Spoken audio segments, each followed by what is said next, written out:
Uma produção Domínio Público Audiolivros de Júlio Verne, 20.000 Léguas Submarinas, parte 25.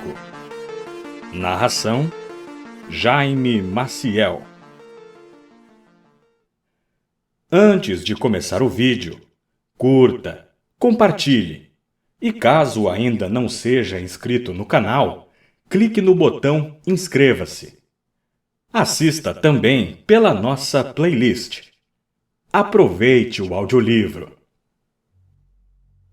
Capítulo 18. Os polvos. Durante alguns dias, o Nautilus manteve-se afastado do litoral americano.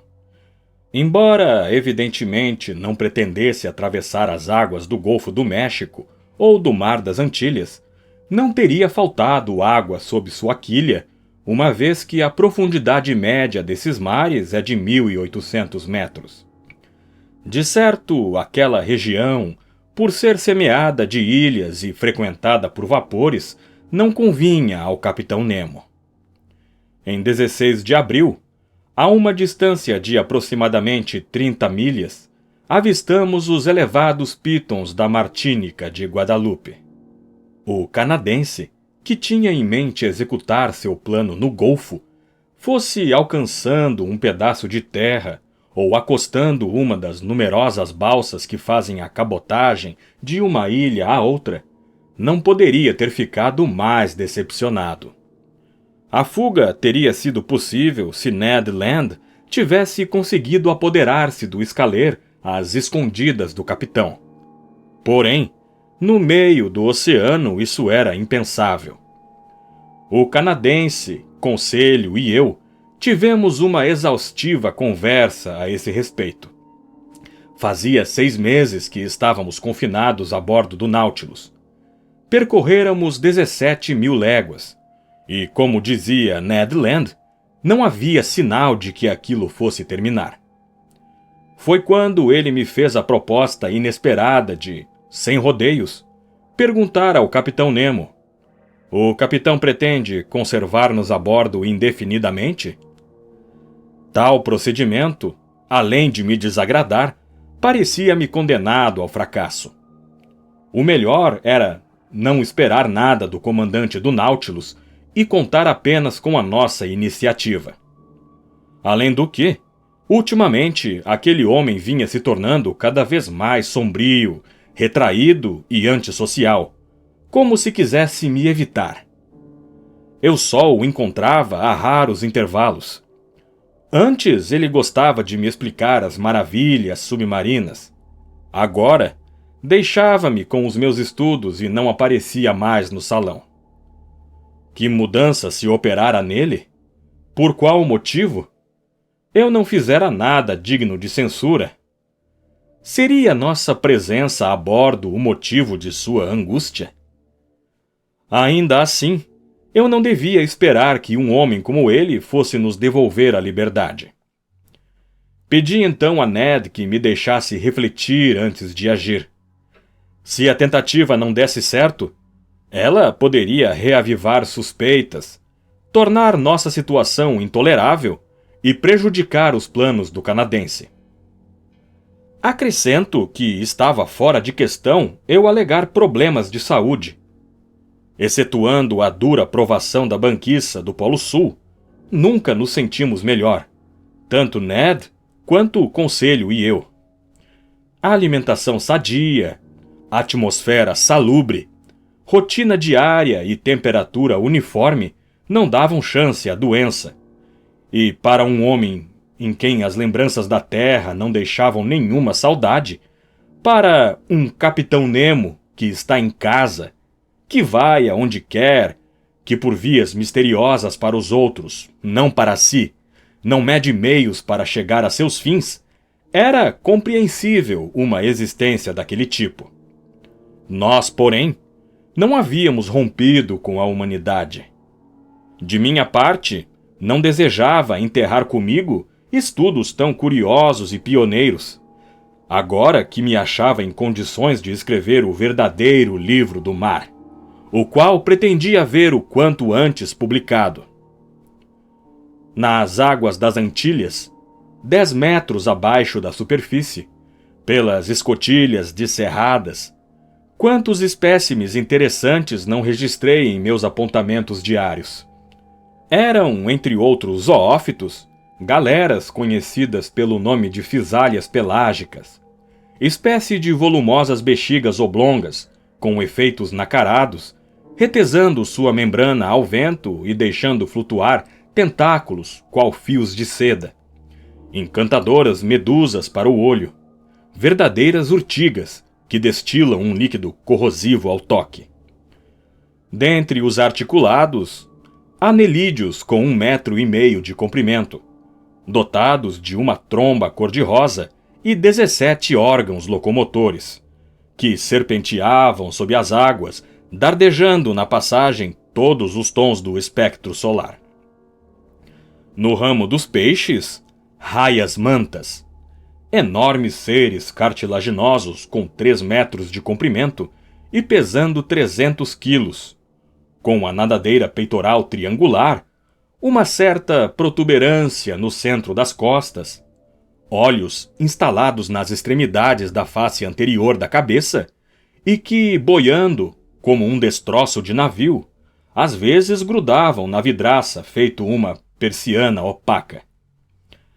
Havia ainda balistas americanos, para os quais a natureza não reservou senão o preto e o branco. Góblios plumários, afilados e carnudos, com as nadadeiras amarelas e mandíbula proeminente. E escombrídeos com 16 decímetros, dentes curtos e pontiagudos, revestidos por pequenas escamas, pertencentes à espécie dos albacoras. Depois, nuvens de sardas, espartilhadas com listras douradas da cabeça à cauda, agitando suas resplandecentes nadadeiras que constituíam verdadeiras obras-primas de ourivesaria, outrora consagradas a Diana, especialmente procuradas pelos romanos ricos, cujo provérbio dizia: não as come quem as apanha. Por fim, peixes-anjos dourados, ornamentados com pequenas faixas esmeralda, trajando veludo e seda, passaram à nossa vista como grão-senhores de Veronese. Salemas cheias de espinhos esquivaram-se sob a sua rápida nadadeira torácica. Chupanodontes de 15 polegadas envolviam-se em seus próprios tons fosforescentes. Tainhas fustigavam o mar com sua estupenda cauda carnuda. Coregonídeos vermelhos pareciam ceifar as águas, com seu peitoral bem desenhado. E selênios prateadas, dignas do nome, reluziam no horizonte das águas como raios de luar. Quantos outros espécimes maravilhosos e novos eu teria ainda observado, se o Nautilus, arrastado por seus planos inclinados, não houvesse pouco a pouco descido às camadas profundas. Ali, a 2.000, a 3.500 metros, a vida animal não era mais representada senão por lírios e estrelas do mar. Encantadores tentácrinos cabeça de medusa, cuja haste direita escorava um pequeno cálice. Troquídeos, conchas sangrentas e fissurelas, quítons e raras litorâneas. Em 20 de abril, subíramos novamente a uma profundidade média de 1.500 metros. A terra mais próxima era o arquipélago das Lucaias, ilhas distribuídas qual um monte de paralelepípedos na superfície das águas. Avistamos altos penhascos submarinos, muralhas retilíneas feitas de blocos desgastados e assentados por camadas, por entre as quais se viam grutas escuras que nossos raios elétricos não iluminavam até o fim. Essas rochas eram cobertas por capinzais gigantes, laminares gigantes, fulcos gigantes, verdadeiro caramanchão de hidrófitos digno de um mundo de titãs. Das plantas colossais, de que falávamos Conselho, Ned e eu, passamos às monstruosas criaturas marinhas. Umas naturalmente destinadas à alimentação das outras. Entretanto, pelas vidraças do Nautilus, praticamente imóvel, eu ainda não percebia por entre aqueles filamentos senão os principais articulados da divisão dos braquiuros. Caranguejos-aranhas com pernas compridas, caranguejos violáceos e críos típicos dos mares das Antilhas. Eram cerca de 11 horas quando Ned Land apontou-me uma inusitada movimentação através das grandes algas. Ora, expliquei, são visivelmente cavernas de polvos. Não me surpreenderia ver ali alguns desses monstros. O quê? Reagiu o Conselho. Calamares? Simples calamares da classe dos cefalópodes? Não, adverti. Polvos gigantes. Mas, sem dúvida, o amigo Land deve estar enganado, pois não vejo nada. Ah, que pena, lamentou o Conselho. Eu gostaria de ficar cara a cara com um desses polvos de que tanto ouvi falar, e que podem arrastar navios para o fundo dos abismos. Essas bestas são conhecidas como Não passam de cracas, completou ironicamente o canadense. Krakens, corrigiu o Conselho, terminando sua frase sem se preocupar com a piada do companheiro. Nunca me farão acreditar na existência desses animais, rebateu Ned Land. E por que não? Inflamou-se Conselho. Não acreditamos no narval do patrão? Eu estava errado, Conselho. Isso mesmo. Mas outros certamente continuam acreditando, insistiu Ned. É provável. De minha parte, porém, estou firmemente decidido a não aceitar a existência desses monstros até que eu possa dissecá-los com as minhas próprias mãos. Quer dizer que o patrão não acredita em polvos gigantes? Ora, quem diabos acredita? Exclamou o canadense. Muita gente, amigo Ned. Pescadores, não. Cientistas, talvez. Ouçam, disse Conselho com a expressão mais séria do mundo.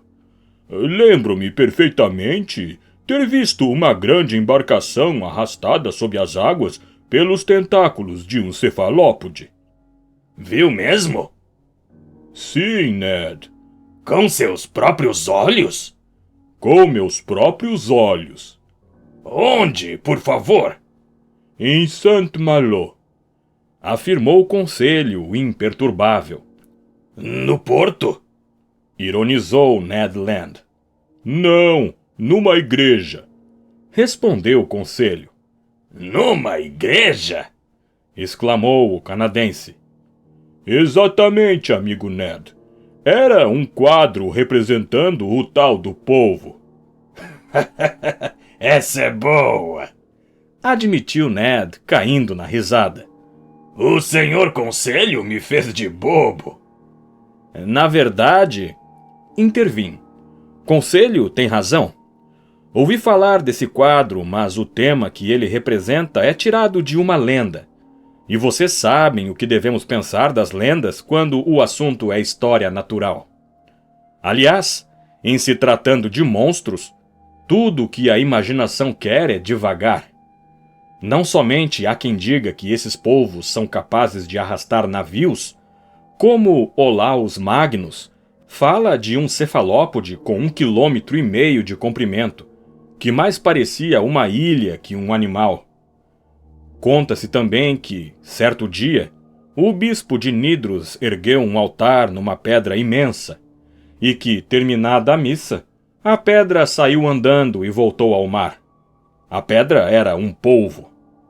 Isso é tudo! Não, prossegui. Outro bispo, Pontoppidan de Bergen, Também fala de um povo sobre o qual seria possível manobrar um regimento de cavalaria. Batiam bem os bispos de antigamente, comentou Ned Land.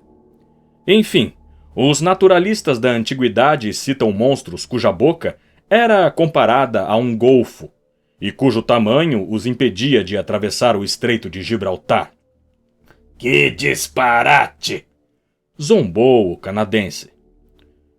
Mas, afinal, o que há de verdade em todos esses relatos?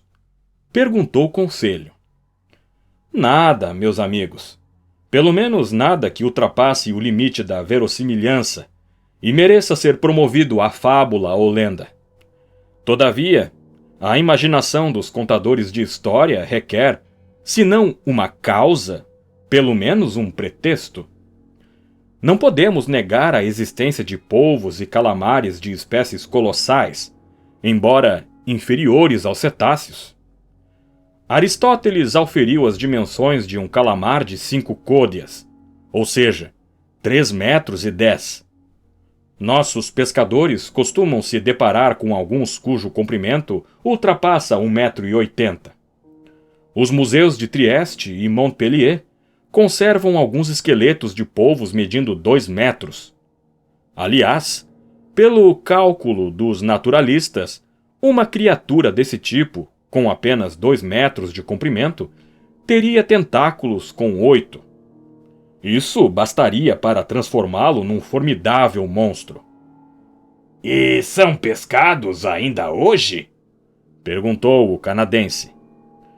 Se os marinheiros não pescam, pelo menos veem. Um amigo meu, o capitão Paul Boss, do Harvey, não se cansava de me contar seu encontro com um desses monstros desmesurados nos mares da Índia. E, fato mais espantoso, que não permite que se continue negando a existência desses gigantes, aconteceu não muitos anos atrás, em 1861. O que aconteceu? Interessou-se Ned Land. Ouça. Em 1861, no nordeste de Tenerife, mais ou menos na latitude em que nos encontramos no presente momento, a tripulação do aviso Alecton assinalou um monstruoso calamar nadando em suas águas.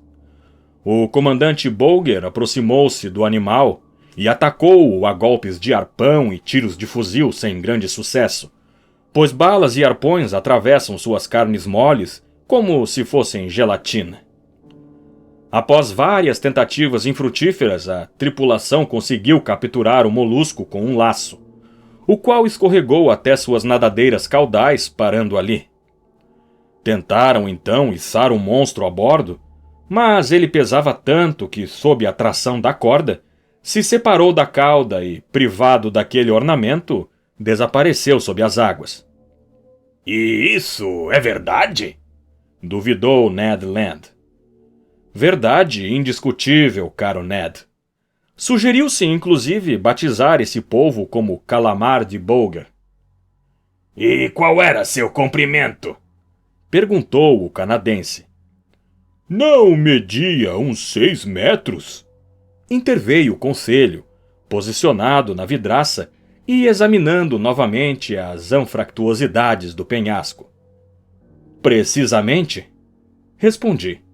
Sua cabeça, continuou o conselho, não era coroada por 8 tentáculos que se agitavam sobre a água como um ninho de serpentes? Precisamente, respondi. Seus olhos, instalados à flor da água, não exibiam um desenvolvimento considerável?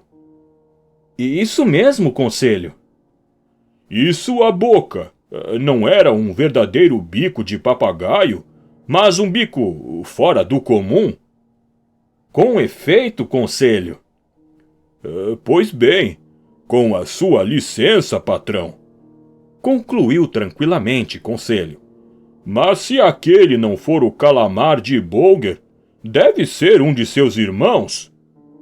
Olhei para conselho. Ned Land precipitou-se para a vidraça e exclamou. Diabos! Observei-o também, e não pude reprimir um gesto de repulsa. À minha frente agitava-se um monstro medonho, digno de figurar nas lendas teratológicas. Era um calamar de dimensões colossais, com 8 metros de comprimento, que se locomovia de ré, em extrema velocidade, na direção do Nautilus. Olhava com seus olhos grandes e fixos, de tons glaucos.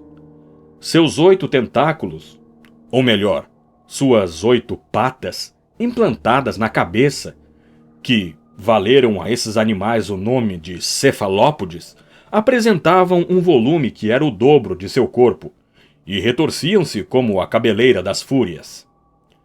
Viam-se distintamente, sob forma de cápsulas semiesféricas, suas 250 ventosas, dispostas sobre a face interna dos tentáculos, as quais, às vezes, grudavam na vidraça do salão, produzindo um vácuo. A boca do monstro, um bico córneo na forma de bico de papagaio, abria e fechava lentamente. A língua, substância igualmente rija, dotada por sua vez de várias carreiras de espinhos pontiagudos, projetava-se vibrando para fora daquela autêntica cisália. Que extravagância da natureza! Um bico de ave num molusco. Seu corpo fusiforme e inchado na região medial formava uma massa carnuda que devia pesar entre 20 e 25 toneladas. Sua cor inconstante, mudando com extrema rapidez, dependendo do grau de irritação do animal, passava sucessivamente do cinza claro ao castanho avermelhado. O que o irritava tanto? Provavelmente a presença do Nautilus, mais fora do comum do que ele, e o qual nem seus tentáculos sugadores ou suas mandíbulas conseguiam agarrar. Não obstante, que monstros aqueles polvos!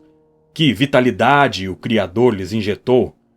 Que vigor emprestavam a cada movimento, graças a seus 3 corações!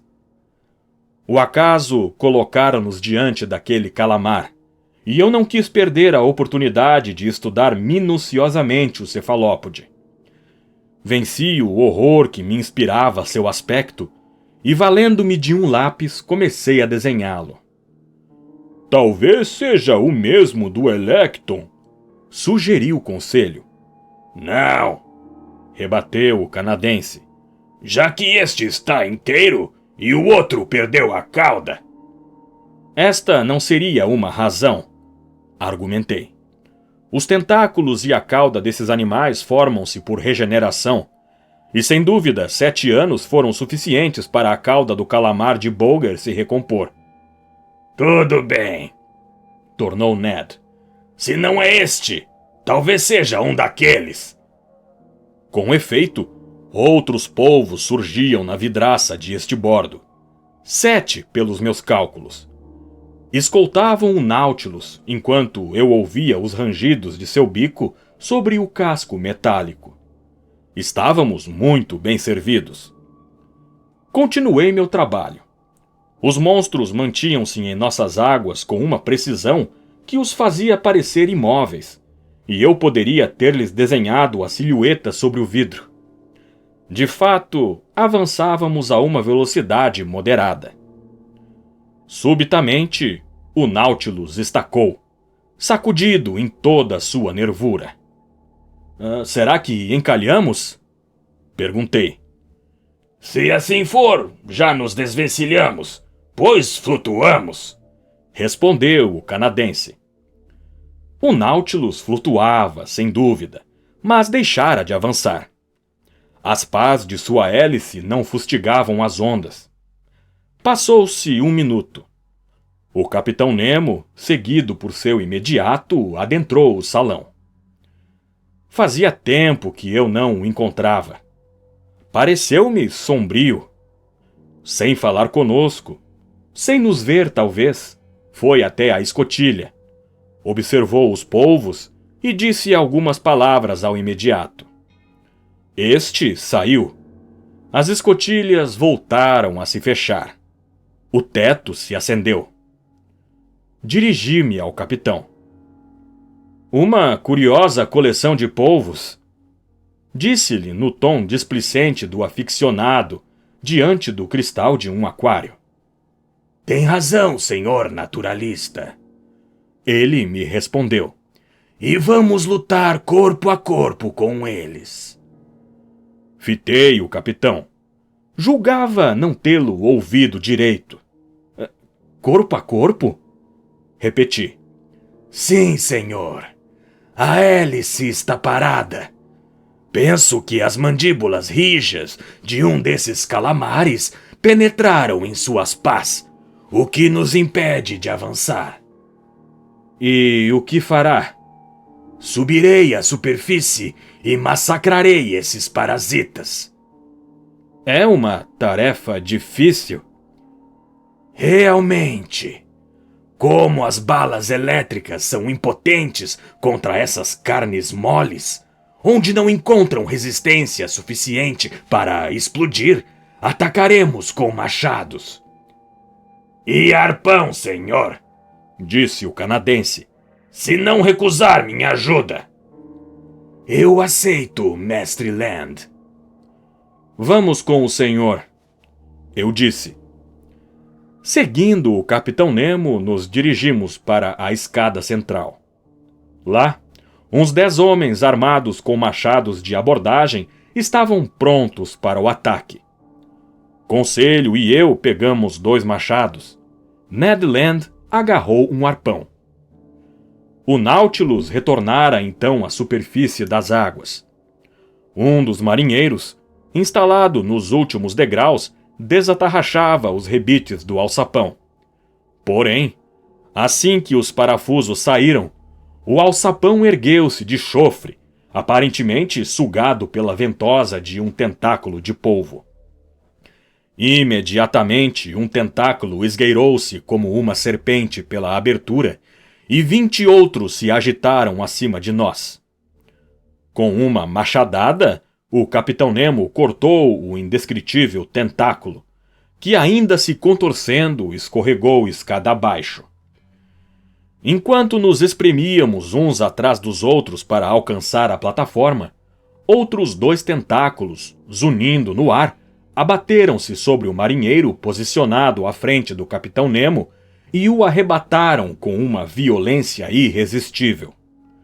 O capitão Nemo deu um grito, lançando-se para o lado de fora. Corremos atrás dele. Que cena! O infeliz, agarrado pelo tentáculo e preso por suas ventosas, era balançado no ar ao capricho da imensa tromba. Estertuava, sufocava, gritava: "Socorro! Socorro!" Estas palavras, pronunciadas em francês, causaram-me um profundo estupor. Eu tinha então um compatriota a bordo. Mais de um, talvez. Aquele clamor dilacerante não sairá de meus ouvidos pelo resto da vida. O infeliz estava perdido. Quem poderia arrancá-lo do poderoso abraço? Nesse meio tempo, o capitão Nemo precipitara-se sobre o polvo e, com uma machadada, decepara-lhe outro tentáculo. Seu imediato lutava furiosamente contra outros monstros que rastejavam sobre os flancos do Nautilus. A tripulação batia-se a golpes de machado. O canadense e eu espetávamos nossas armas naquelas massas carnudas. Um forte cheiro de almíscar impregnava o ar. Era horrível. Por um instante julguei que o infeliz, enlaçado pelo polvo, seria aspirado por sua poderosa sucção. Dos 8 tentáculos, 7 haviam sido cortados. O último contorcia-se no ar, abanando a vítima como se ela fosse um leque. Mas no momento em que o capitão Nemo e seu imediato precipitavam-se sobre ele, o animal expeliu uma coluna de um líquido negro, secretado por uma bolsa localizada em seu abdômen. Ficamos cegos. Quando a nuvem se dissipou, O calamar havia desaparecido, e junto com ele, meu infeliz compatriota. Que fúria nos impeliu então contra os monstros! Não mais nos continhamos. 10 ou 12 polvos invadiram a plataforma e os flancos do Nautilus. Corcoveávamos feito doidos no meio daqueles tocos de serpentes que fervilhavam sobre a plataforma nas águas de sangue e tinta preta, enquanto os viscosos tentáculos pareciam renascer como cabeças da hidra. Embora as arpoadas de Ned Land mergulhassem nos olhos glaucos dos calamares e os furassem, meu audacioso companheiro foi subitamente derrubado pelos tentáculos de um monstro que ele não conseguira evitar. Fui tomado pela emoção e o horror. O bico descomunal abrira-se sobre Ned Land. O infeliz ia ser cortado ao meio. Corri em seu socorro. O Capitão Nemo se antecipou, contudo, e seu machado desapareceu entre as duas enormes mandíbulas. Milagrosamente salvo, o canadense, levantando-se, enfiou seu arpão até o fim no triplo coração do polvo. Eu estava lhe devendo uma, disse o Capitão Nemo ao canadense. Ned se inclinou sem responder. O combate durara 15 minutos. Os monstros vencidos, mutilados, mortalmente feridos, terminaram por nos abandonar e desapareceram sob as águas. O Capitão Nemo, respingado de sangue e imóvel próximo ao farol, observava o mar que engolira um de seus companheiros. Grossas lágrimas escorriam de seus olhos.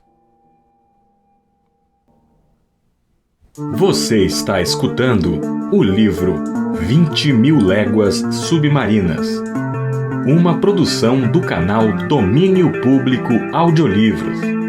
Se inscreva no canal, curta, compartilhe. Nos vemos no próximo vídeo.